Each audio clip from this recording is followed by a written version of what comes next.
Electrochemistry start करने से पहले रेडॉक्स रिएक्शन का थोड़ा सा बेसिक आइडिया ले लेते हैं। 11th क्लास से रेडॉक्स रिएक्शन का पहले बेसिक आइडिया ले लेते हैं। तो सबसे पहले व्हाट इज ऑक्सीडेशन। ऑक्सीडेशन मतलब क्या होता है? Loss of electron. Loss of electron. What is reduction.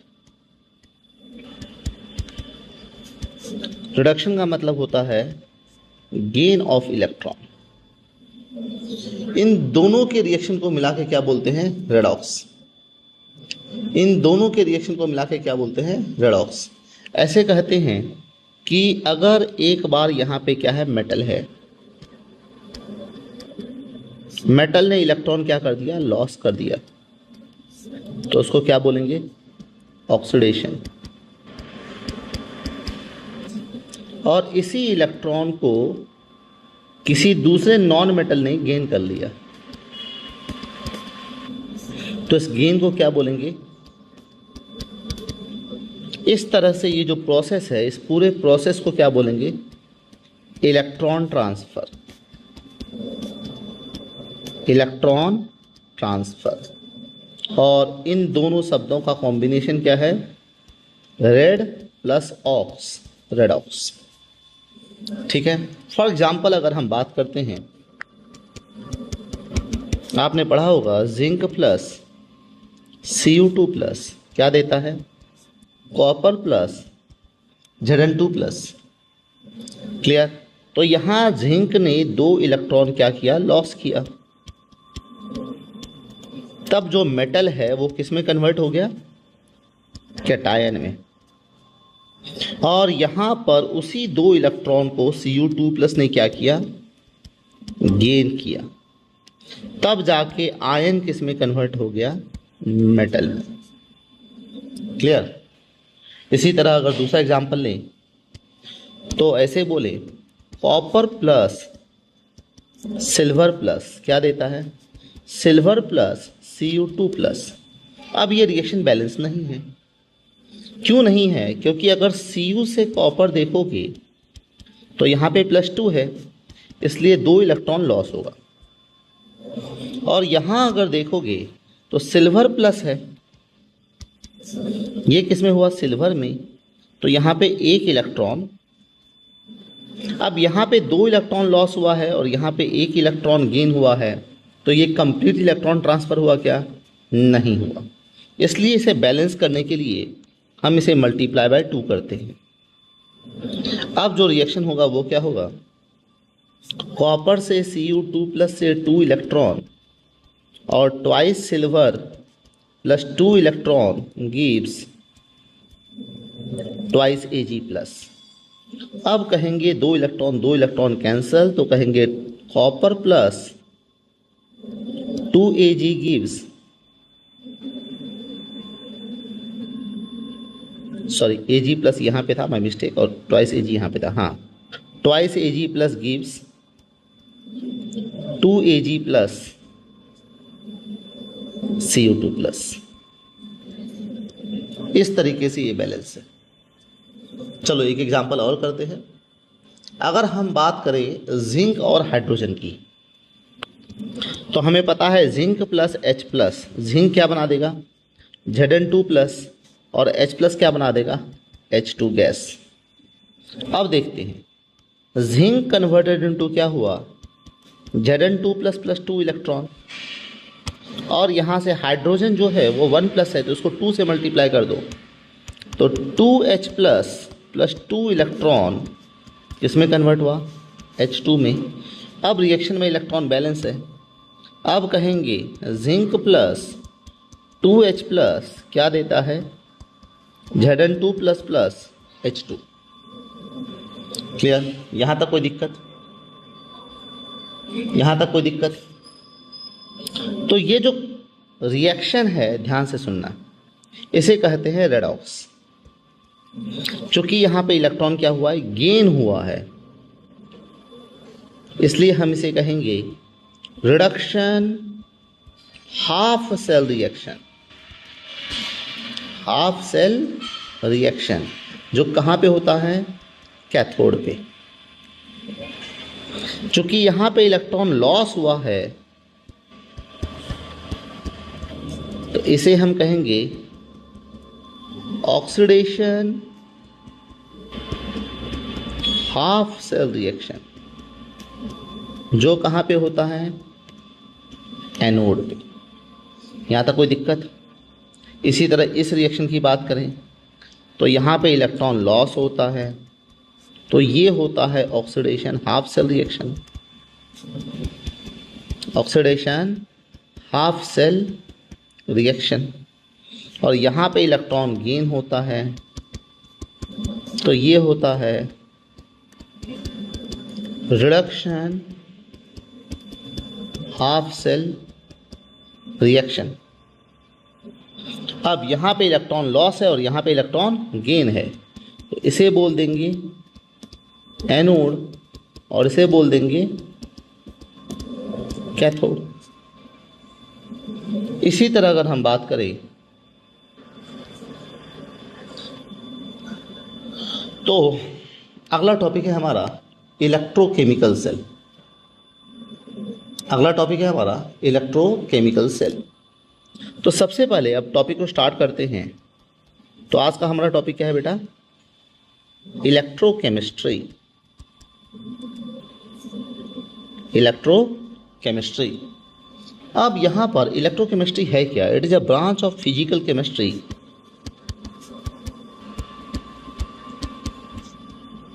branch of physical chemistry that deals with the study of electricity versus chemical reaction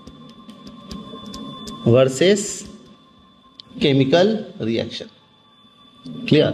अगर इलेक्ट्रिसिटी यूज होती है,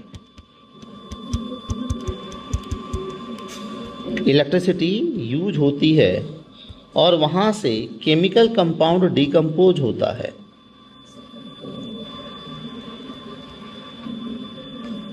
केमिकल कंपाउंड डिकम्पोज होता है, तो इस प्रोसेस को हम कहते हैं इलेक्ट्रोलाइसिस। और इसका जो उल्टा है, जहाँ पे केमिकल रिएक्शंस जो है वो प्रोड्यूस करती है, केमिकल रिएक्शन जो है वो प्रोड्यूस करती है इलेक्ट्रिसिटी। जहाँ पे बल्ब जलेगा इलेक्ट्रिसिटी प्रोड्यूस होगी, ऐसे रिएक्शन को हम कहते हैं electrochemical cell. Electrochemical cell. Clear? यहाँ तक कोई दिक्कत? यहाँ तक कोई दिक्कत?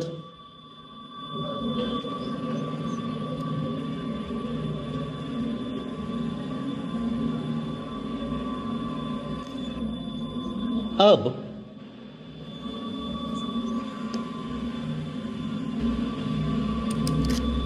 हमारा आज का टॉपिक है इलेक्ट्रोकेमिकल सेल। Electrochemical cell. तो इलेक्ट्रोकेमिकल सेल की डेफिनेशन क्या हुई? जहाँ पे केमिकल एनर्जी किस में कन्वर्ट होगी? इलेक्ट्रिकल एनर्जी में कन्वर्ट होगी। किसके? रेडॉक्स रिएक्शन के थ्रू। उसे हम क्या कहेंगे? Electrochemical cell. अब इसमें सबसे पहला टाइप है गैल्वेनिक सेल। इसमें सबसे पहला टाइप क्या है? Galvanic cell. अगर हम गैल्वेनिक सेल की बात करें तो एक ऐसा सेल जो स्पॉन्टेनियस नेचर से, जो स्पॉन्टेनियस रेडॉक्स रिएक्शन से केमिकल एनर्जी को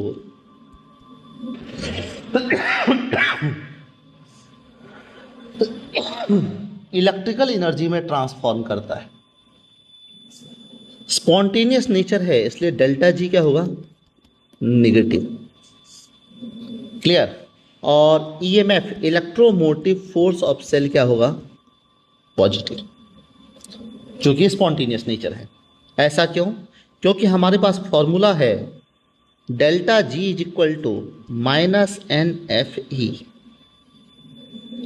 डेल्टा जी क्या हुआ,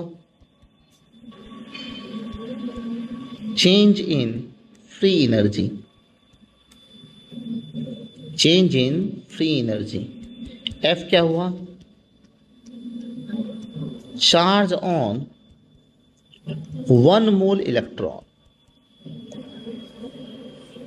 अच्छा, charge on 1 mole electron 1.6 into 10⁻⁻19, 1 mole होता है 6 इंटू 10⁻23। इसको कैलकुलेट करोगे तो आंसर आएगा 96500 coulomb per mole is equal to 1 farad. बेटा ये कन्वर्जन हमेशा याद रखना, ये कन्वर्जन हमेशा याद रखना, ठीक है। तो और यहां पे ई क्या है, ईएमएफ ऑफ सेल। ई क्या है, ईएमएफ ऑफ सेल। अब यहां से आगे अगर हम टॉपिक को देखते हैं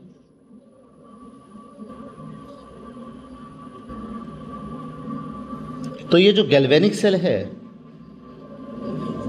ये 2 हिस्सों से बना होता है। ये जो गैल्वेनिक सेल है ये 2 हिस्सों से बना होता है।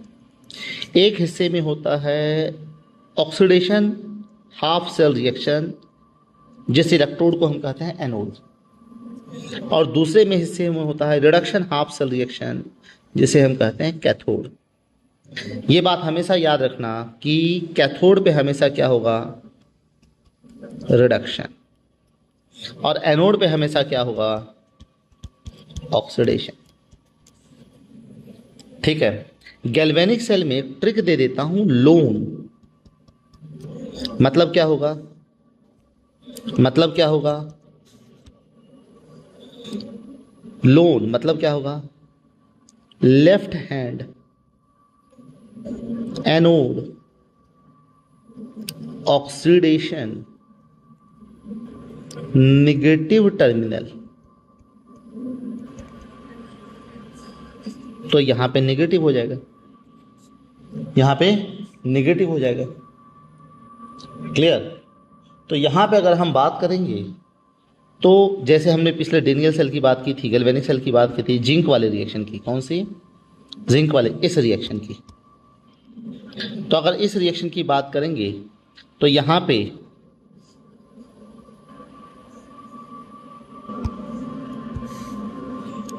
Zinc converted into Zn2 plus ion, ऐसा रिएक्शन होगा। तो जिंक ने 2 इलेक्ट्रॉन क्या कर दिया, लॉस कर दिया, जिंक ने 2 इलेक्ट्रॉन लॉस कर दिया, और चूंकि ये एनोड है तो निगेटिव टर्मिनल। इसका उल्टा यहाँ पे क्या होगा, Cu2 plus aqueous converted into copper solid, और इसने क्या किया, 2 electron gain. Gain of electron को हम रिडक्शन कहते हैं और लॉस ऑफ इलेक्ट्रॉन को हम ऑक्सीडेशन कहते हैं।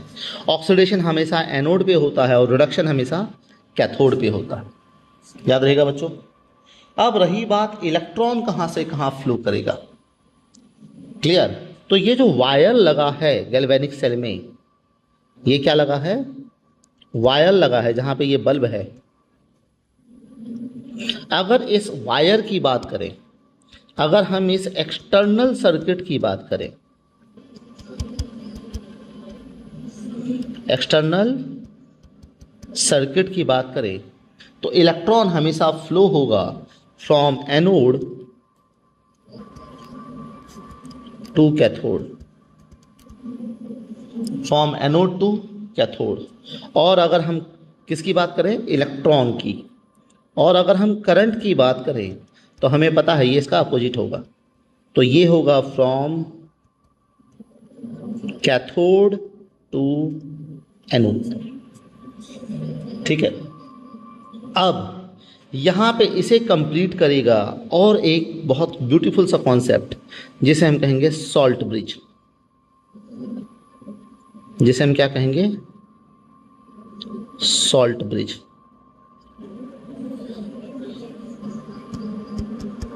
Salt bridge, clear. तो हम देखते हैं एक्चुअली होता क्या है। हमने देखा कि यहाँ पे हमारे पास क्या है, एक बॉक्स है, यहाँ पे दूसरा बॉक्स है, यहाँ पे क्या है, जिंक का इलेक्ट्रोड है, और यहाँ पे क्या है, कॉपर का इलेक्ट्रोड है। यहाँ पे सॉल्यूशन किसका है? अगर इलेक्ट्रोड जिंक का है तो सॉल्यूशन भी उसी का होगा, ZnSO4। यहाँ पे इलेक्ट्रोड किसका है? कॉपर का है, तो सॉल्यूशन भी उसी का होगा, सॉल्यूशन भी उसी का होगा, CuSO4। और यहाँ पर हमारे पास सॉल्ट ब्रिज है, ठीक है, और यहाँ पे वायर लगा हुआ है, यहाँ पे वायर लगा हुआ है। जब रिएक्शन होगा तो ये जो जिंक मेटल है ये धीरे धीरे यहाँ डिके होगा, और ये जो जिंक मेटल है ये डिजॉल्व होके, डिकम्पोज होके Zn2+ होगा। मतलब यहाँ पे मास भी लॉस होगा और इलेक्ट्रॉन भी लॉस होगा। मतलब ये वाला टर्मिनल क्या था? एनोड, जिस पे क्या हुआ? ऑक्सीडेशन, जिसे हम क्या कहेंगे? निगेटिव। ठीक उसी तरह यहाँ पे सॉल्यूशन से इसके ऊपर मास डिपॉजिट होगा। मतलब सॉल्यूशन का Cu2+ इलेक्ट्रोड के ऊपर जाके जमा होगा, जमा होगा तो मास क्या होगा? गेन। इलेक्ट्रॉन क्या होगा? गेन। इलेक्ट्रॉन गेन होगा तो क्या कहेंगे? रिडक्शन। और रिडक्शन कहाँ पे होता है? कैथोड पे। क्लियर? इसलिए अगर ये नेगेटिव टर्मिनल है तो ये वाला कौन सा टर्मिनल होगा? पॉजिटिव। और ये जो वायर है इसमें इलेक्ट्रॉन कहाँ से कहाँ फ्लो करेगा? कैथोड की तरफ, फ्रॉम एनोड। तो ये क्या था? एनोड से कैथोड की तरफ कौन जाएगा? इलेक्ट्रॉन। क्लियर? और करंट कहाँ से कहाँ जाएगा? कैथोड से एनोड की तरफ। कहाँ पर? इस एक्सटर्नल सर्किट में। कहाँ पर? इस एक्सटर्नल सर्किट में। लेकिन इस इंटरनल सर्किट में, सॉल्ट ब्रिज में। ठीक है, तो अब हम इसकी बात करते हैं, सॉल्ट ब्रिज की। अब हम इसकी बात करते हैं किसकी? सॉल्ट ब्रिज की। ये सॉल्ट ब्रिज क्या है? ये सॉल्ट ब्रिज क्या है? तो जैसा कि आपको दिख रहा है, एक स्ट्रक्चर कैसा है और इसको हमने उल्टा कर दिया है, तो हम कहेंगे इन्वर्टेड यू शेप ट्यूब, जिसमें क्या है? सॉल्ट है। अब मान लो सॉल्ट का एक है कैटायन और एक है एनायन। चूंकि इसके इस हिस्से में, ध्यान से सुनना, बहुत ही ध्यान से सुनना, यहाँ पे है कैटायन और यहाँ पे है एनायन। किसका? सॉल्ट का। चूंकि इसके इस हिस्से में मेटल किस में कन्वर्ट हुआ है? कैटायन में। तो ये जो कैटायन चार्ज इम्बैलेंस कर रहा है, इसको न्यूट्रलाइज करने के लिए इधर कौन आएगा? एनायन। बराबर। और यहाँ पे सॉल्यूशन पे क्या था? CuSO4 था। तो CuSO4 का Cu2+ तो रिएक्शन में पार्टिसिपेट हो गया, ये खत्म हो गया। बचा क्या? SO4-2। तो यहाँ पे बचे हुए एनायंस को बैलेंस करने के लिए कौन मूव करेगा? कैटायन। तो हम कहते हैं सॉल्ट ब्रिज क्या करता है? Salt bridge maintain electrical neutrality. और एग्जाम का क्वेश्चन, सॉल्ट ब्रिज का कैटायन किस तरफ मूव किया? सॉल्ट का दो हिस्सा था, एक था कैटायन और एक था एनायन। तो सॉल्ट का कैटायन किधर मूव किया? SO4-2। SO4-2 मतलब पॉजिटिव टर्मिनल। पॉजिटिव टर्मिनल मतलब कैथोड। तो सॉल्ट ब्रिज का जो कैटायन था वो कौन से चेंबर में गया? कैथोड वाले चेंबर में। और सॉल्ट ब्रिज का जो एनायन था वो कौन से चेंबर में गया? एनोड वाले चेंबर में। तो सॉल्ट ब्रिज का कैटायन किस में गया? कैथोड में। और सॉल्ट ब्रिज का एनायन किस में गया? एनोड में। यहां तक कोई दिक्कत? तो what is the role of salt bridge? Maintain the electrical neutrality. दूसरी तरफ से it will complete the external circuit, complete the external circuit diagram, complete the external circuit diagram. Clear? तो यहां पे अगर ये इलेक्ट्रिकल न्यूट्रलिटी नहीं करेगा तो ये चार्ज यहां डिपॉजिट हो जाएगा, कैटायन डिपॉजिट होगा कहां पे? एनोड में, और एनायन डिपॉजिट होगा कहां पे? कैथोड में, और रिएक्शन स्टॉप कर देगा। रिएक्शन क्या कर देगा? स्टॉप कर देगा। तो अगर हम बात करें, सॉल्ट ब्रिज का सॉल्ट है KNO3, एग्जाम में क्वेश्चन है, सॉल्ट ब्रिज का सॉल्ट कौन है? KNO3। तो यहां से दो आयन हुए हैं, एक K+ हुआ है और एक NO3- हुआ है। इस रिएक्शन में NO3- जो है वो जाएगा एनोड चेंबर में, और K+ जो है वो कौन से चेंबर में जाएगा? कैथोड चेंबर में। ये न्यूट्रलाइज करेगा एक्सेस Zn2+ आयन चार्ज को। क्या करेगा? न्यूट्रलाइज। और ये न्यूट्रलाइज करेगा सल्फेट आयन चार्ज को। ठीक है।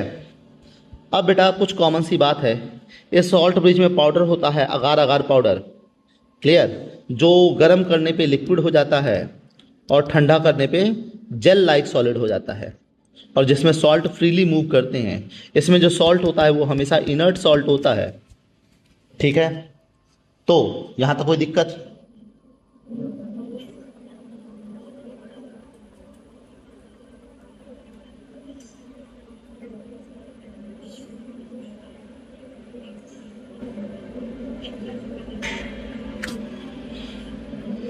और सॉल्ट के एग्जांपल चाहिए तो ठीक है, ले लो। सॉल्ट का और एग्जांपल है, जैसे KCl है, KNO3 है, जैसे NH4Cl है। अच्छा, उस पाउडर का नाम था अगार अगार पाउडर। ये एक समुद्र से आता है, प्लांट होता है, वहां से आता है।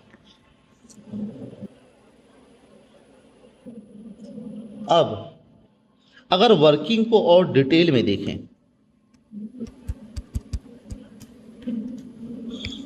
अगर वर्किंग को हम क्या बोलते हैं, डिटेल में देखें, तो क्या होता है? यहां पे जिंक का रॉड है, जैसे ही ये सॉल्यूशन के टच में आता है,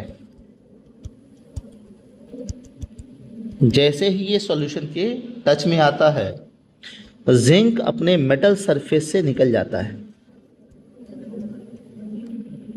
मतलब ये जो जिंक की लाइन है, ये जिंक यहां से निकल जाएगा, और निकल के कहाँ जाएगा? सॉल्यूशन में। निकल कर कहाँ जाएगा? सॉल्यूशन में। तो चूंकि जिंक किस में कन्वर्ट हुआ है? Zn2+ में। तो जिंक का Zn2+ कहाँ पे आ गया? सॉल्यूशन में। तो इस तरफ क्या आएगा? इलेक्ट्रॉन। इस तरफ क्या आएगा? इलेक्ट्रॉन। इसलिए यहां पे निगेटिव टर्मिनल होता है, इसलिए यहां पर निगेटिव टर्मिनल होता है। क्लियर? यहां तक कोई दिक्कत? इसलिए रॉड के ऊपर कौन सा चार्ज आ जाता है? निगेटिव। रॉड के ऊपर कौन सा चार्ज आ जाता है? निगेटिव।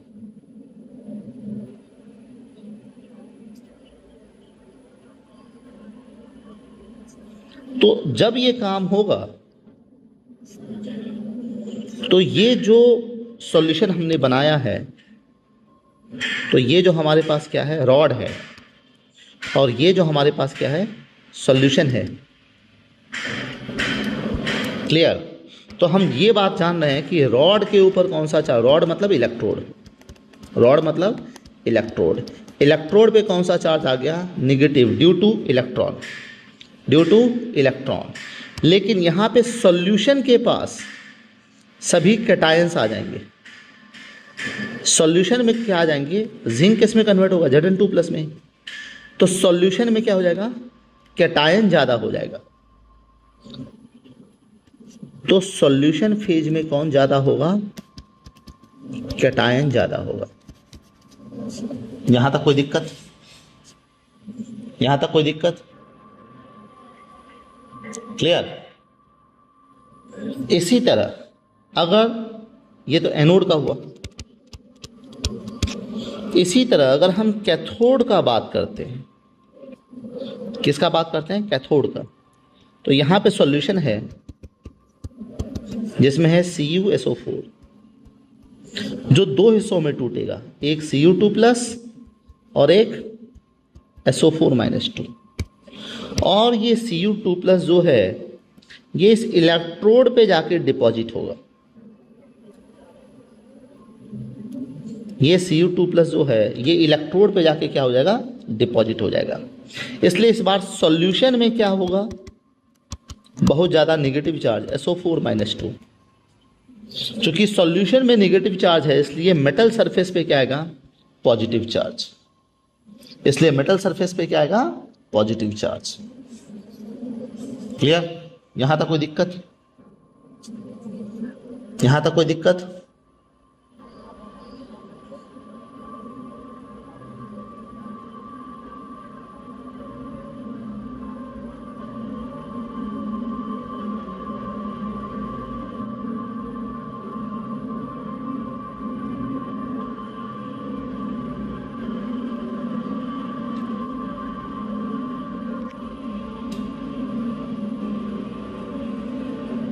अब यहां पे कुछ डेंजर पॉइंट है, बराबर। मैंने आपको क्या बताया, गैल्वेनिक सेल में, मैंने आपको क्या बताया, गैल्वेनिक सेल में आपको याद करवाया लोन। लोन मतलब left hand, left hand oxidation, anode और नेगेटिव वर्सेस क्या बताया, right hand reduction, cathode positive. इस साइड में कौन सी रिएक्शन थी, जिंक कन्वर्टेड टू Zn2+, और इस साइड में कौन सी रिएक्शन थी, कॉपर कन्वर्टेड इनटू कॉपर। अब मैंने आपको बताया है गैल्वेनिक सेल में कॉपर कहां पे जाएगा, कैथोड पे पॉजिटिव होगा। गैल्वेनिक सेल में कॉपर क्या होगा, कैथोड पॉजिटिव होगा। इसका मतलब ये नहीं है कि आप IIT एडवांस में जहां कहीं कॉपर देखो उसको कैथोड पे ले जाओ, इसका मतलब ये बिल्कुल नहीं है। It is only restricted on galvanic cell, ठीक है। अब यहां पे मैंने क्या बताया, जिंक धीरे धीरे, जिंक इलेक्ट्रोड अपना मास क्या करेगा, लॉस करेगा। जिंक इलेक्ट्रोड अपना मास क्या करेगा, लॉस करेगा। और कॉपर इलेक्ट्रोड जो है वो अपना मास क्या करेगा, गेन करेगा। वो अपना मास क्या करेगा, गेन करेगा। तो सॉल्यूशन में CuSO4 था, CuSO4 कन्वर्ट हुआ Cu2+ और SO4-2 में, और जिसका Cu2+ यहाँ पे डिपॉजिट हो गया, जिसका Cu2+ यहाँ पे डिपॉजिट हो गया। क्लियर। तो यहाँ से Cu2+ का सॉल्यूशन में कॉन्सेंट्रेशन डिक्रीज होगा और यहाँ पे Zn2+ का कॉन्सेंट्रेशन इंक्रीज होगा, और यहाँ पे Cu2+ का कॉन्सेंट्रेशन डिक्रीज होगा। ये बात समझ में आती है, यहां तक कोई दिक्कत।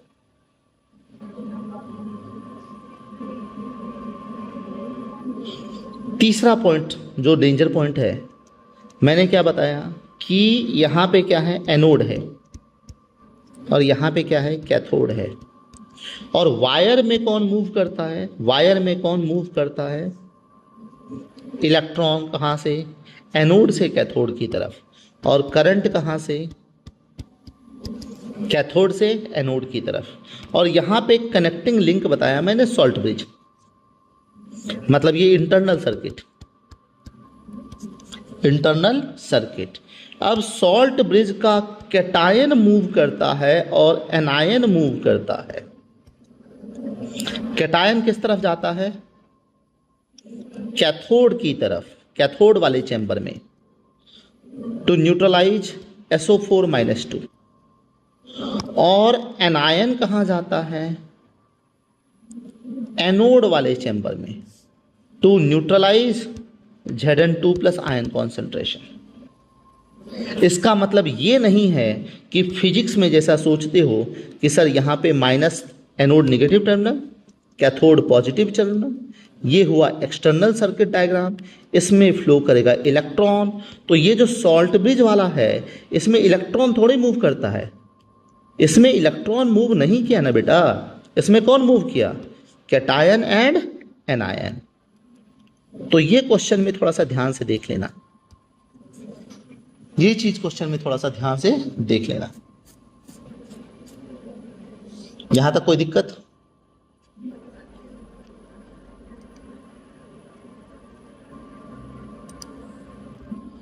अब बच्चों सबसे मेन पॉइंट है हमारा आज का सेल नोटेशन।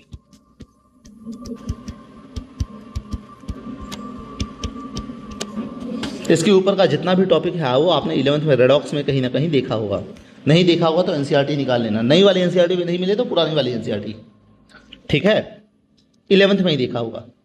अब सबसे इंपॉर्टेंट, सबसे गंदा टॉपिक जो मुझे मेरी लाइफ में लगा था वो था सेल नोटेशन। समझ ही नहीं आता था बोलता क्या है, सारे क्वेश्चन गलत हो जाते थे यहाँ पे। तो चलो इसको समझने का ट्राई करते। तो इसका फॉर्मेशन हमेशा होता है, ये डबल लाइन का मतलब होता है सॉल्ट ब्रिज। इस साइड में होगा loan, left hand oxidation anode negative, left hand oxidation anode negative. तो राइट हैंड क्या होगा? लेफ्ट हैंड का राइट हैंड, ऑक्सीडेशन का रिडक्शन, एनोड का कैथोड, निगेटिव का पॉजिटिव। और ये होगा वायर, और वायर में इलेक्ट्रॉन एनोड से कैथोड जाता है। ये सेल नोटेशन होता है। तो हमने क्या बोला? लेफ्ट हैंड तो राइट हैंड, क्या बोला? ऑक्सीडेशन तो रिडक्शन, क्या बोला? एनोड तो कैथोड, निगेटिव टर्मिनल तो पॉजिटिव टर्मिनल, और बीच में डबल लाइन का मतलब क्या है? Salt bridge. क्लियर? अब यहां पे पहला नियम है फेज बाउंड्री रूल। बाद में इस टॉपिक को पढ़ पढ़ के मैंने कुछ इस तरीके से तैयार किया on the basis of rule, नहीं तो पहले तो एनसीईआरटी से समझ ही नहीं आता था। तो फेज बाउंड्री रूल कहता है कि अगर फेज अलग हो तो उसको बाउंड्री देना। जैसे मान लो यहाँ पे क्या है? सॉलिड है, और यहाँ पे एक्वियस सॉल्यूशन है, तो इन दोनों को सेपरेट करेंगे सॉलिड स्लैश से। जैसे हम बोल देंगे जिंक सॉलिड है स्लैश Zn2+ एक्वियस है। जैसे हम बोल देंगे कॉपर 2+ क्या है? एक्वियस है, और कॉपर क्या है? सॉलिड है। तो बीच में, अच्छा ये तिरछा भी दे सकते हैं और ये सीधा भी दे सकते हैं, एक ही बात है, ठीक है, यहां तक कोई दिक्कत? लेकिन अगर यहां पे गैस है और यहां पे एक्वियस सॉल्यूशन है तो बेटा यहां पे भी तो यही लगेगा। जैसे एग्जांपल H2 गैस के साथ यहां पे H+ एक्वियस, जैसे यहां पे Cl2 गैस के साथ Cl- एक्वियस। उल्टा भी हो सकता है, Br उल्टा भी हो सकता है। जैसे अब ये तो पहला पॉइंट हुआ। दूसरा पॉइंट, अगर यहां पे भी एक्वियस सॉल्यूशन है और यहां पे भी एक्वियस सॉल्यूशन है, समझने का ट्राई करना। अगर यहां पे Fe+2 आयन एक्वियस फॉर्म में है और इसका ऑक्सीडेशन होके Fe+3 बना है एक्वियस फॉर्म में, तो यहां पे रूल क्या है?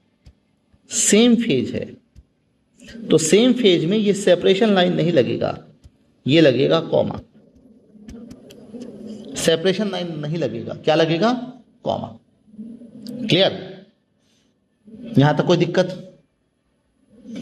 मतलब अगर कोई लिखता है Fe+3 से Fe+2 और चूंकि यहाँ पे इलेक्ट्रोड है नहीं तो प्लेटिनम लगा दो। ये बताता हूँ कैसे है प्लेटिनम, पहले इस पे ध्यान देते हैं। Fe+3 Fe+2 से प्लेटिनम, ठीक है। ध्यान से देखो, ये क्या है? एक्वियस। ये क्या है? एक्वियस। ये क्या है? सॉलिड। एक्वियस और एक्वियस के बीच में कॉमा, एक्वियस और सॉलिड के बीच में स्लैश लाइन। बात समझ में आ रही है? यहां तक कोई दिक्कत? यहां तक कोई दिक्कत? चले आगे। अब अगर ध्यान से सुनो, यहां पे कॉपर सॉलिड है तो उसको सीधे वायर लगा देंगे, यस। यहां पे कॉपर सॉलिड है, यहां पे क्या बोला मैंने? जिंक सॉलिड है तो सीधे वायर लगा। फिर से सुनो, यहां पे जिंक सॉलिड है तो सीधे वायर लगा देंगे, यस। कॉपर सॉलिड है तो सीधे वायर लगा देंगे, यस। यहां पे H2 क्या है? गैस है। गैस में वायर कैसे लगाओगे बेटा? तो हम स्टैंडर्ड इलेक्ट्रोड देंगे प्लेटिनम।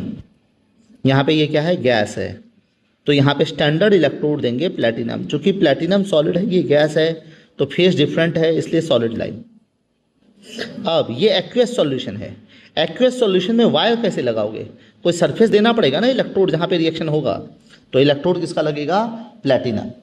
कहने का मतलब ये है कि अगर इलेक्ट्रोड का नाम मिसिंग है और सिर्फ आयन लिखा है तो प्लेटिनम इलेक्ट्रोड सॉलिड फॉर्म में लगाना कंपलसरी है। यहां तक कोई दिक्कत? यहां तक कोई दिक्कत? बात समझ में आ रही है? तो हमने देखा नॉर्मल इलेक्ट्रोड, हमने देखा गैस इलेक्ट्रोड। इसी को गैस इलेक्ट्रोड कहते हैं। इसी को क्या बोलते हैं? Gas electrode. अब हम देखते हैं concentration and pressure rule. Concentration and pressure rule. अब जैसे एग्जाम में लिखे रहे जिंक सॉलिड के बाद क्या हुआ? Zn2 + 0.1 मोलार, ऐसे एग्जाम में लिखा रहेगा। फिर डबल लाइन, उसके बाद लिखा होगा H+ 1.0 मोलार। फिर यहाँ पे H2 एट प्रेशर 1 atm, और चूंकि ये गैस है तो यहाँ पे लगा होगा प्लेटिनम। ठीक है, अब ध्यान से देखो, यहाँ पे क्या है बेटा? सॉलिड है। ये क्या है? एक्वियस है, इसलिए सिंगल लाइन, यस। बीच में ये डबल लाइन क्या है? Salt bridge, yes. अब यहाँ पे देखो, ये क्या है? एक्वियस है, और ये क्या है? गैस है। अलग अलग फेज हैं, सिंगल लाइन, यस। अब चूंकि ये गैस है तो वायर तो गैस में लगेगा नहीं, तो हमें लगाना पड़ेगा इलेक्ट्रोड। इलेक्ट्रोड कौन सा लगाया है? प्लेटिनम सॉलिड का। तो ये गैस और ये सॉलिड, क्लियर? अब हमको इससे रिएक्शन लिखना है। हमें पता है इसके इस साइड क्या है? लो, मतलब एनोड पे जो ऑक्सीडेशन हाफ सेल रिएक्शन हो रहा है वो क्या हुआ? Zinc converted into Zn2 + 2 electron. Zinc converted into Zn2 + 2 electron. अब इस साइड में एनोड है तो इस साइड में क्या है? कैथोड है। और कैथोड पे क्या हो रहा है? Reduction half cell reaction. अब यहां पे जो रिएक्शन हो रहा है वो क्या हो रहा है? H+ कन्वर्टेड इनटू H2, और यहां पे एक इलेक्ट्रॉन। चूंकि इलेक्ट्रॉन बैलेंस नहीं है, यहां पे 2 है तो इस पूरे रिएक्शन को 2 से मल्टीप्लाई कर दो। अब ध्यान से सुनो क्या होगा? 2 इलेक्ट्रॉन कैंसिल, तो इस रिएक्शन का n फैक्टर कितना आ गया? 2। इलेक्ट्रॉन ट्रांसफर कितना हुआ? 2 हुआ। अब रिएक्शन लिखोगे जिंक प्लस Zn2 प्लस, जिसकी वैल्यू क्या है? मान लो इसकी वैल्यू C1 है, converted into sorry Zn2 plus, मान लो ये क्या है? C1 है, बराबर। प्लस इस साइड में क्या आया है? 2H2, मान लो इसका प्रेशर P1 है। ठीक है। और यहाँ पे क्या रह गया, 2H प्लस। मान लो इसका कॉन्सेंट्रेशन क्या है, C2 है।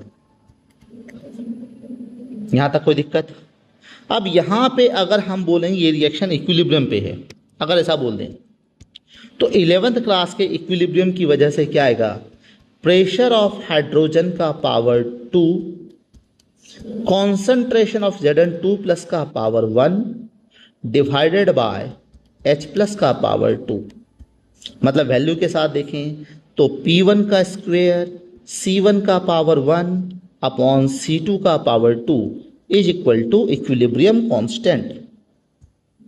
ये समझ में आता है? इस तरीके से हम क्वेश्चन को धीरे धीरे नोटेशन से इस तरफ लेके जाएंगे।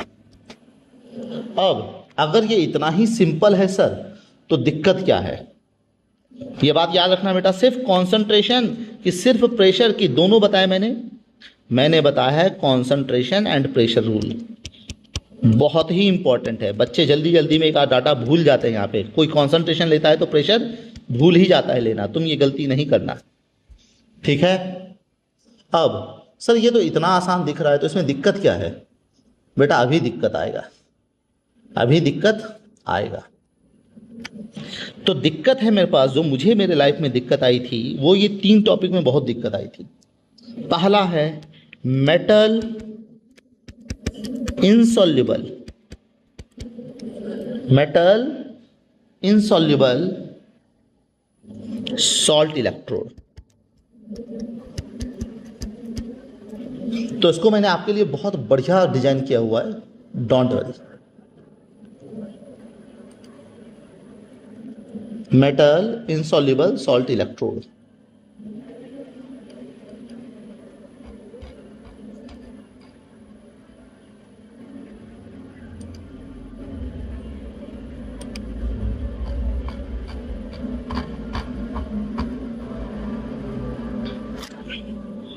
तो हमको इसको डिटेल में देखते हैं। मेटल इनसॉल्युबल सॉल्ट इलेक्ट्रोड, इसका स्ट्रक्चर कैसा होता है? जैसे कि यहां पे सपोज करो मर्क्यूरी होगा in contact with mercurous chloride, in contact with mercurous chloride in contact with saturated KCl। ये 3 कंपोनेंट होंगे। तो इसका जो नोटेशन आएगा वो नोटेशन आएगा मर्क्यूरी इलेक्ट्रोड, इसके साथ Hg2Cl2 और यहाँ पे Cl माइनस एक्वियस, यहाँ पर Cl माइनस एक्वियस। तो मर्क्यूरी लिक्विड होता है, ये थोड़ा सॉलिड टाइप का होता है, क्लियर। अब दिक्कत ये है कि लिक्विड में वायर तो छोड़ोगे नहीं सीधे सीधे, तो हम क्या लगा देंगे, प्लैटिनम सॉलिड का इलेक्ट्रोड लगा देंगे, प्लैटिनम सॉलिड का इलेक्ट्रोड लगा देंगे। अब इसका रिएक्शन क्या हुआ? अब जब बच्चों ने देखा हुआ है, जो मैंने मेरी लाइफ में देखा था, मैं देख रहा था सर जिंक से Zn2 प्लस तो मर्क्यूरी से Hg22 प्लस। ये बेटा गलती तुम नहीं करना, ये गलती तुम नहीं करना, ठीक है। रिएक्शन यहां से स्टार्ट होगा, रिएक्शन यहां से स्टार्ट। तो क्या कहेंगे, क्या बनेगा, Hg2Cl2 converted into Cl minus 2Cl minus plus twice mercury. अब यहां से देखो, ये 0 से क्या हुआ है, -1, डिक्रीज। क्या हुआ है, डिक्रीज। डिक्रीज हुआ है तो decrease in oxidation number is called as reduction, इसलिए ये कौन सा, रिडक्शन का नोटेशन है। इसलिए किसका नोटेशन है, रिडक्शन का नोटेशन है। वैसे इसको कैलोमल इलेक्ट्रोड कहते हैं, क्लियर। तो स्पेरिंगली सॉल्युबल सॉल्ट एनायन, और यहां पे क्या है, इलेक्ट्रोड। अगर ये कॉम्बिनेशन है तो हम क्या कहेंगे, रिडक्शन। हम इसे क्या कहेंगे, रिडक्शन। यहां तक कोई दिक्कत? और यहाँ पे कॉन्सेंट्रेशन किसका होगा, इसका होगा। कॉन्सेंट्रेशन C1 C2 कुछ भी। अब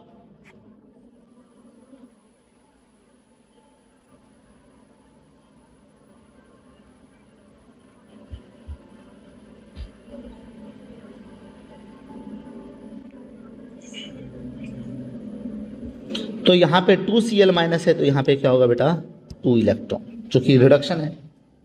तो रिडक्शन को बैलेंस करने के लिए चूंकि यहाँ पे 2Cl माइनस था, तो हमने क्या लिया, 2 इलेक्ट्रॉन। बात समझ में आ रही है, यहां तक कोई दिक्कत?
अब देखो हम कुछ क्वेश्चन की प्रैक्टिस कर लेते हैं।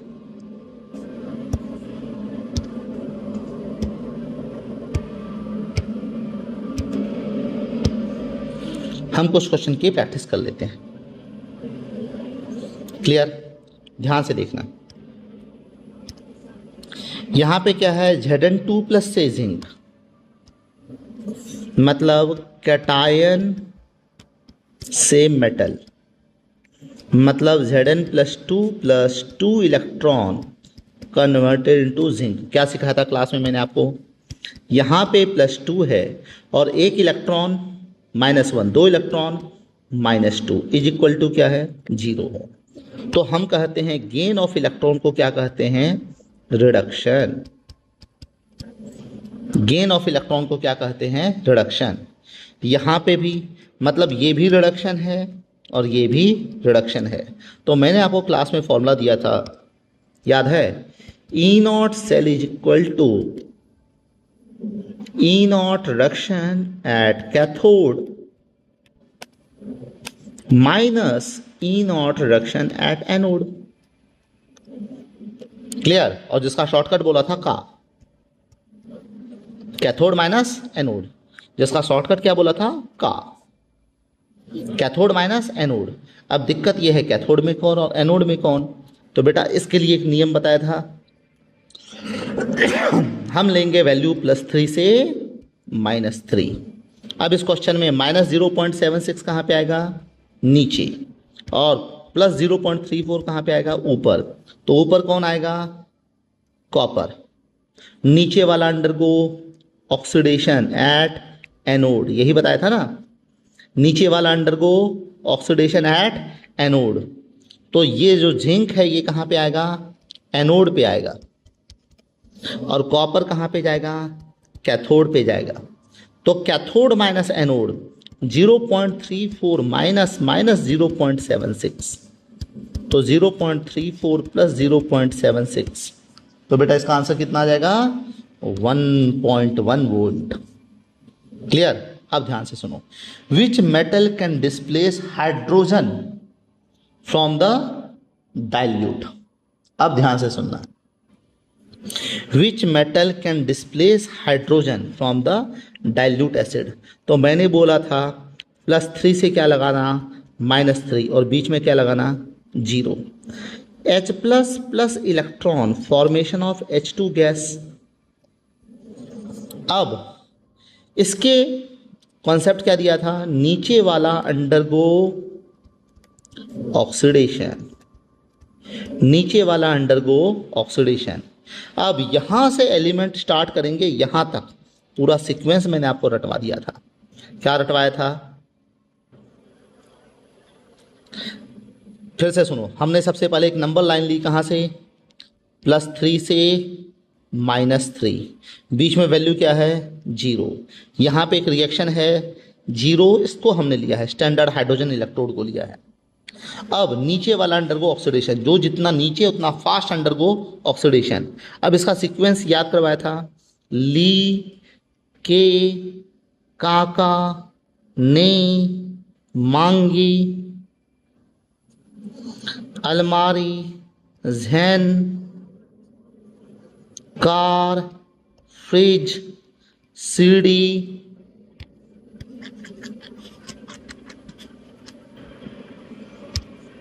को निःसंदेह पाया है।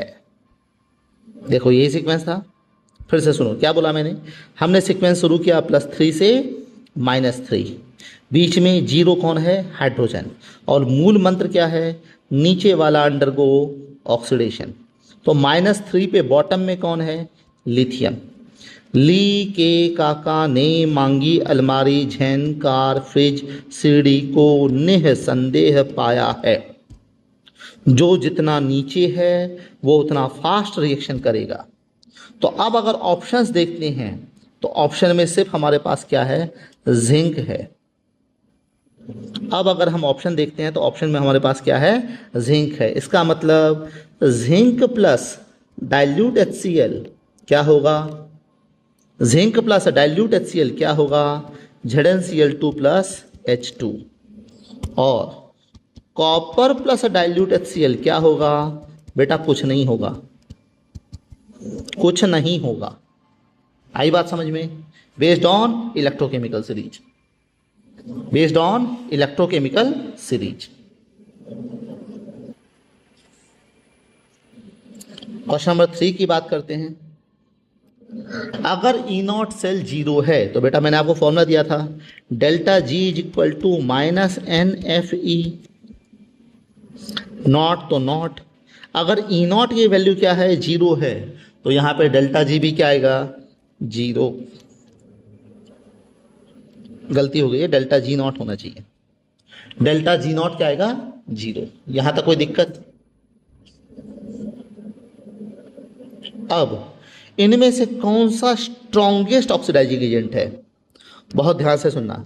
मैंने बताया हम ड्रॉ करेंगे नंबर लाइन कहाँ से कहाँ, +3 से -3, और क्या बोलेंगे नीचे वाला अंडरगो ऑक्सीडेशन, नीचे वाला अंडरगो ऑक्सीडेशन। अब ये जो सीक्वेंस शुरू होता है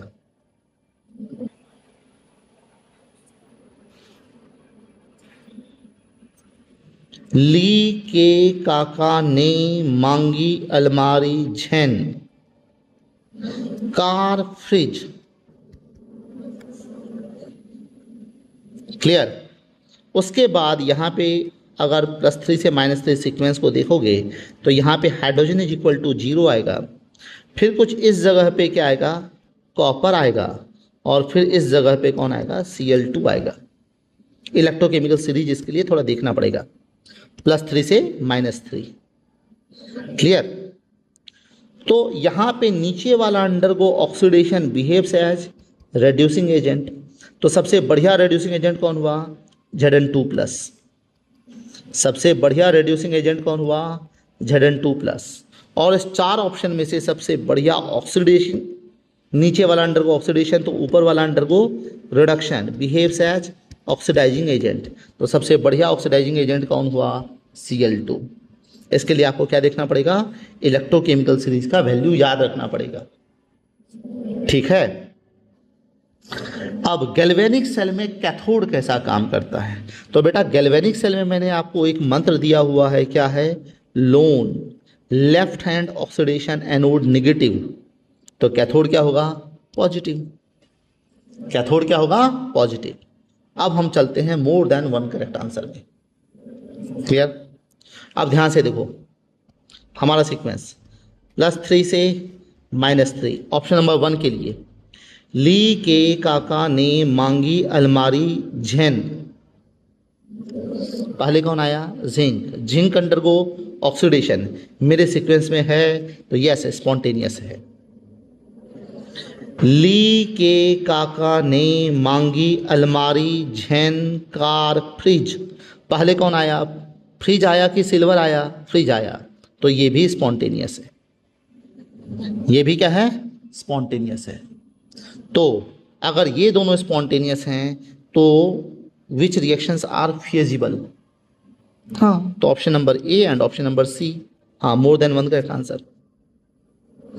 अब इनमें से कौन सा स्टेटमेंट सही है? ऑक्सीडेशन एनोड पे होता है, यस। रिडक्शन कैथोड पे होता है, यस। एनोड हमेशा नेगेटिव होता है, नहीं। कैथोड हमेशा पॉजिटिव होता है, नहीं। अब ध्यान से सुनो, कुछ भी हो जाए एनोड पे क्या होगा? ऑक्सीडेशन। कुछ भी हो जाए कैथोड पे क्या होगा? रिडक्शन।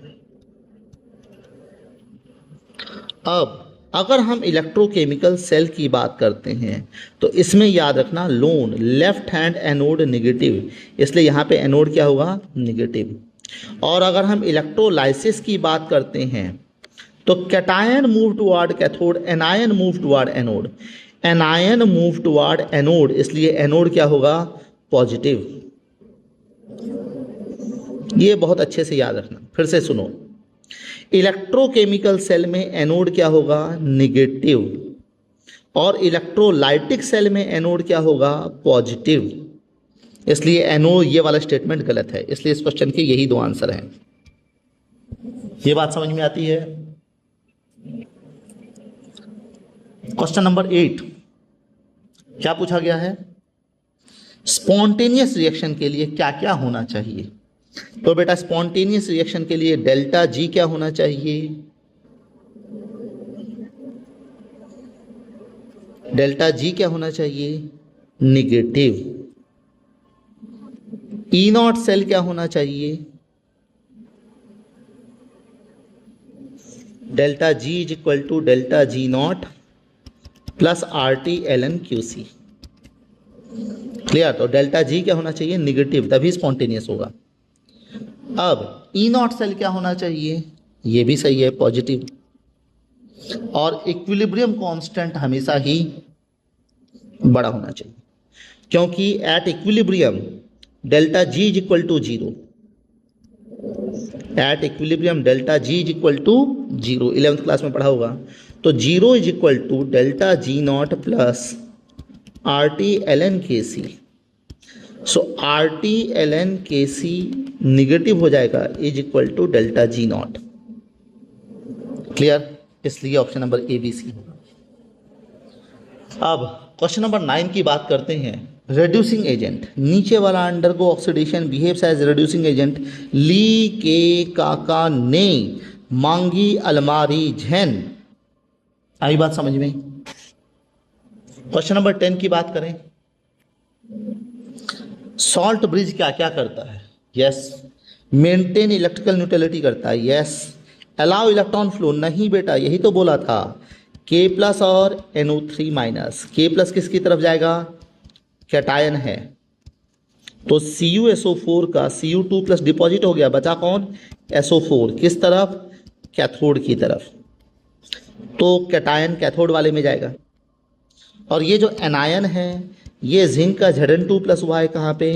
एनोड में। तो ये एनायन किस तरफ जाएगा? तो यहाँ पे इलेक्ट्रॉन नहीं होना चाहिए था, यहाँ पे होना चाहिए था आयन, तब ये सही होता। Prevent mixing, yes. Reduce junction potential, yes. ये तीनों आंसर हैं। अब थोड़ी इंटीजर क्वेश्चन हमारे पास। क्वेश्चन है delta G is equal to minus N F E.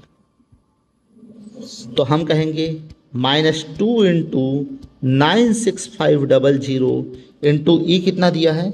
1.1 volt.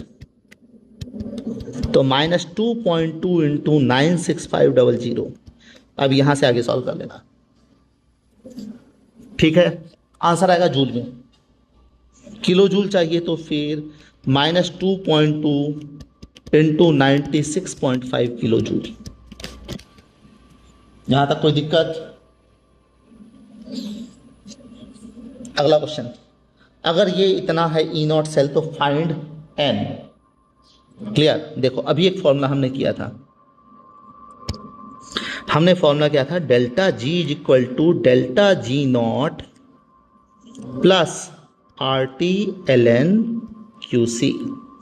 हमने बोला था at equilibrium delta G equal to 0 and Q C is equal to K C, यही बोला था। तो हम बोल देंगे 0 is equal to delta G not plus R T L N K C. यहाँ से आ जाएगा delta G naught is equal to minus R T L N K C.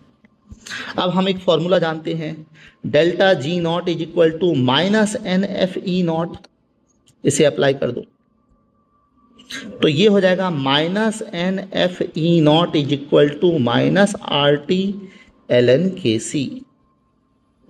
So E not cell is equal to R T by N F L N K C.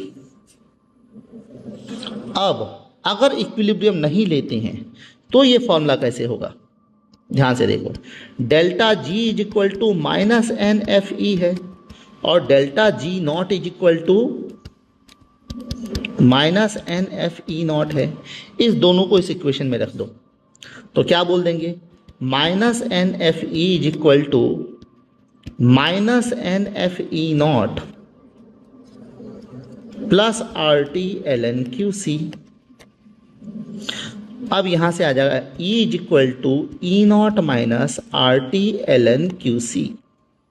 अब यहाँ पे normal YouTuber क्या करते हैं, QC को यहीं पे explain करते हैं। बेटा नहीं, हम यहाँ पे रखेंगे 12वीं क्लास, हम यहाँ पे क्या रखेंगे 12वीं क्लास, और यहाँ पे क्या रखेंगे 11वीं क्लास, और कॉन्सेप्ट को इतना इजी बना के चलेंगे। इक्विलिब्रियम तो पता ही है, कोई रिएक्शन है A plus B gives C plus D, तो क्या फॉर्मूला आएगा, सी का पावर सी, डी का power D divided by A का पावर ए और बी का पावर बी, यही आएगा। रही बात एक्टिव मास की, रही बात किसकी, एक्टिव मास की, तो अगर एक्वस सॉल्यूशन है तो क्या लेंगे मोलैरिटी, और अगर गैस है तो क्या लेंगे बोथ मोलैरिटी एंड प्रेशर।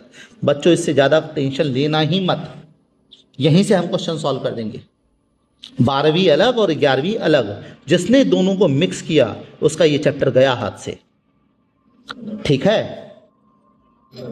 अब देखो क्या बोला है, इफ लॉग के मतलब क्वेश्चन कहां पे, सॉरी यहां पे था ना 12, क्या बोला है, अगर ई नॉट सेल इतना है तो मैंने अभी एक फॉर्मूला निकाला, क्या निकाला, क्या फॉर्मूला है ये, E not cell is equal to R T by N F L N K सी।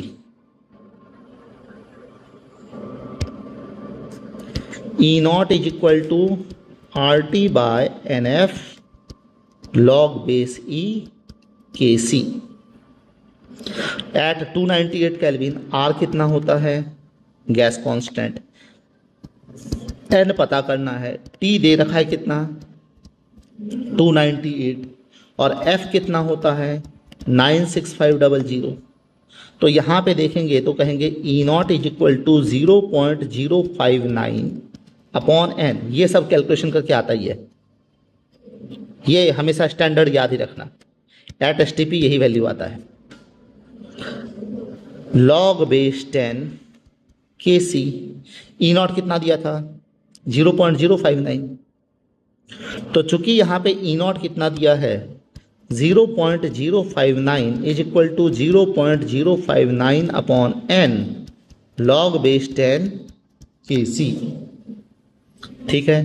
तो यहाँ पे n is equal to K सी कितना दिया है 10, ये 1 हो जाएगा। So 1 is equal to 1 upon N log base 10 10, log base 10 की वैल्यू 1 आती है, n इज इक्वल टू क्या आएगा 1 आएगा, n इज इक्वल टू क्या आएगा 1 आएगा। अब यहां पे एक बात समझो कि अगर log base 10 x is equal to 1 आया तो x क्या आएगा 10 आएगा, अगर 2 आया तो x कितना आएगा, 10 पावर 2 आएगा। अगर x 3 आया तो ये कितना आएगा, 10 का पावर 3। अगर xn आया तो यहाँ पे रियल x की वैल्यू क्या आएगी, 10 रेज टू पावर n। ये बात समझ में आ रहा है। और एक कैलकुलेशन समझो, इसकी बहुत जरूरत है मुझे आगे। अगर यहाँ पे x into 10 raise to power y log base 10 ऐसा है, तो इसका सॉल्यूशन क्या होगा? इसका सॉल्यूशन होगा log base 10x plus log base 10 raise to power y। ये सॉल्व करोगे तो क्या आएगा, y plus log base 10x। इसका उल्टा लेंगे, अगर log base 10 a is equal to x, ऐसे समझो कि 5.2 आया, तो ऐसा कह सकते हैं log base 10 a is equal to 5 plus 0.2। ऐसा कह सकते हैं a is equal to antilog of 5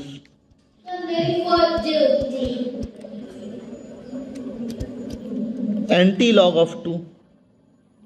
तो ये प्लस का हो जाएगा मल्टीप्लाई, ये हो जाएगा 10 रेज टू पावर 5। और हमें पता है log बेस 10 2 कितना आता है, 0.3। तो ये 2 से थोड़ा सा कम आएगा, 2 से थोड़ा सा कम आएगा। क्लियर? फिर से सुनो, अगर log बेस 10 5.9 है तो क्या कहेंगे, x is equal to antilog of 5 plus antilog of 0.9। x is equal to 10 raise to power 5 into, हमें पता है log बेस 10 8 कितना आता है, 0.9। तो एंटी लॉग ऑफ 0.9 कितना आएगा, 8। तो इस क्वेश्चन में शायद तुम्हें दिक्कत हो सकती है, लॉग कैलकुलेशन में, केमिस्ट्री में नहीं होगी। आ जाओ बच्चों, इस क्वेश्चन को करते हैं। ई नॉट इतना दे रखा है, एन इतना दे रखा है, हमें पता है E not is equal to 0.059 upon N log base 10 के। ई नॉट कितना दिया है, 0.3 इज इक्वल टू, इसको अप्रॉक्स ले लेते हैं, 0.06 अपॉन 1 लॉग बेस 10 के। लॉग बेस 10 के इज इक्वल टू 0.3 अपॉन 0.06, ऊपर 100 हो गया, नीचे 10 आ गया, 3 दूने 6 आ गया, 10/2 आ गया, मतलब कितना आ गया, 5 आ गया। मतलब कितना आ गया 5 आ गया। तो log बेस 10 k की वैल्यू कितनी आ गई, 5। अगर k पूछा होता तो आंसर क्या बोलते, 10 रेज टू पावर 5। क्लियर? यहां तक कोई दिक्कत? At equilibrium QC is equal to KC, तो आंसर आएगा बेटा 1। ये सब्जेक्टिव क्वेश्चन है। अब ध्यान से देखो, assertion reason, zinc displace copper 2 plus ion, true है। जिंक मेरे सीक्वेंस में जो पहले आता है +3 से -3, तो जिंक का SRP निगेटिव है और कॉपर का SRP पॉजिटिव है। True and correct explanation, true and correct explanation. इस क्वेश्चन को देखो, EMF decrease with time, yes true. Reduction potential increase, yes true with the correct explanation. अगला क्वेश्चन देखो, सॉल्ट ब्रिज नेसेसरी, इसके बगैर तो सर्किट ही कंप्लीट नहीं होगा। It complete the external circuit, yes both are true with the correct explanation. ठीक है। कॉपर डज नॉट, ये तो अभी बताया था। जिंक, इसका SRP क्या है, निगेटिव है, तो इसका HCl के साथ रिएक्शन होगा। कॉपर का SRP क्या है, पॉजिटिव है, तो इसका HCl के साथ रिएक्शन नहीं होगा। तो both are true with the correct explanation.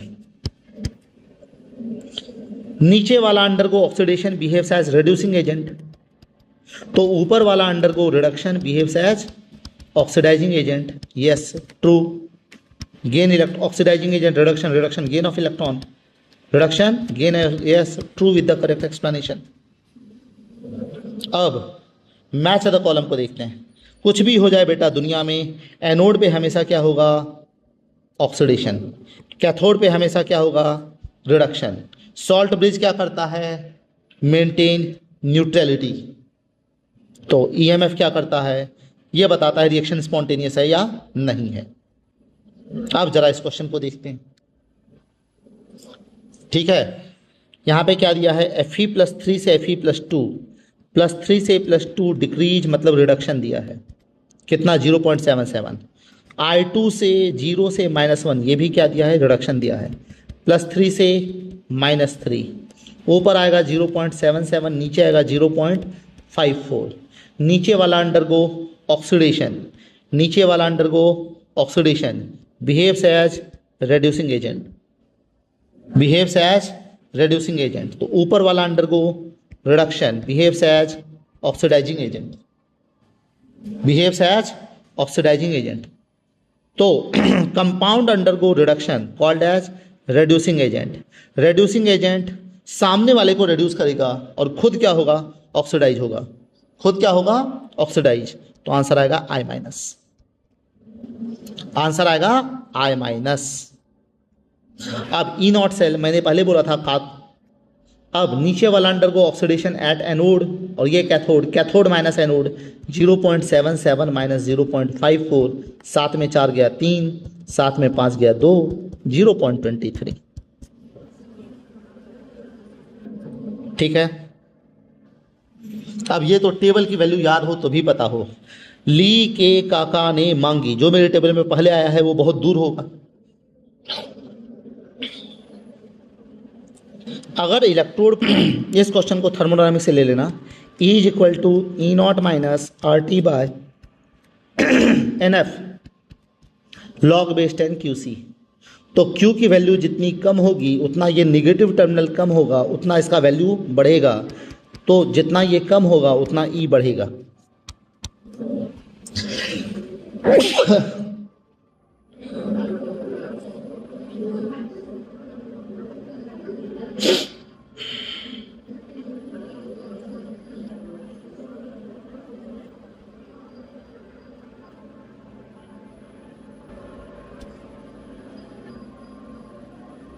ये लगता है सेम आ गया बेटा, क्वेश्चन रिपीट हो गया।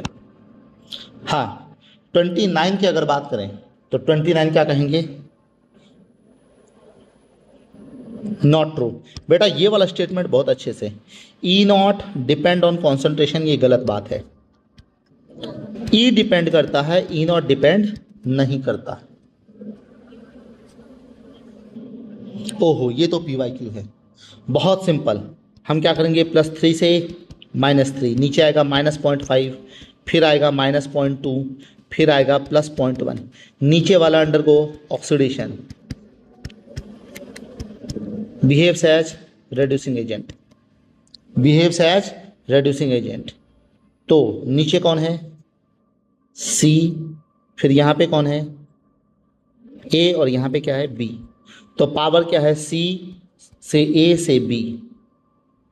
क्लियर, तो क्या कह देंगे, A कैन डिस्प्लेस B, नीचे वाला undergo oxidation, C can displace A, yes, C can displace A, yes.